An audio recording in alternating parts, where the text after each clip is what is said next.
Hi guys, எல்லாருக்கும் ஒரே life தான், ஒரே வாழ்க்கை தான். திருப்பி நம்ம அடுத்த ஜென்மத்தில் மனுஷனாக பிறப்போமான்றது யாருக்குமே தெரியாது.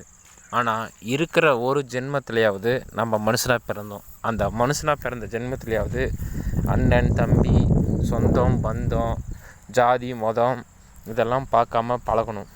யார்கிட்டையும் சண்டை போடக்கூடாது. பணம் வச்சுன்னுக்கிறான், பணம் இல்லாதவன் இருக்கப்பட்டவன் சொல்லிட்டு ஜாதி மதம் பார்க்காம பணக்கார ஏழை பார்க்காம நம்ம எல்லார்கிட்டையும் நல்லா பேசணும், பழகணும். ஏன்னா நம்மளுக்கு இருக்கிறது ஒரு லைஃபு.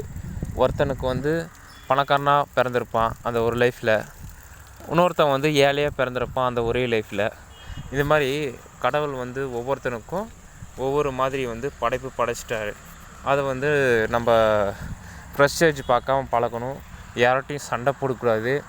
அப்புறம் படித்தவன் படிக்காதவன்ற கூட தாழ்வும் பார்க்காம நல்ல ஒரு ஈகோவே இல்லாமல் இந்த ஜென்மத்தில் வாழ்க்கையை நீங்கள் எல்லார்கிட்டையும் அன்பாக பேசுங்க, பழங்க. இது ஏன் நான் உங்ககிட்ட சொல்கிறேன்னா, அடுத்த ஜென்மத்தில் நம்ம மனுஷனாக பிறந்தால் இந்த ஜென்மத்திலே நம்ம சண்டை போடலாம், அடிக்கலாம், உதைக்கலாம், பணக்கார பந்தா காட்டலாம்.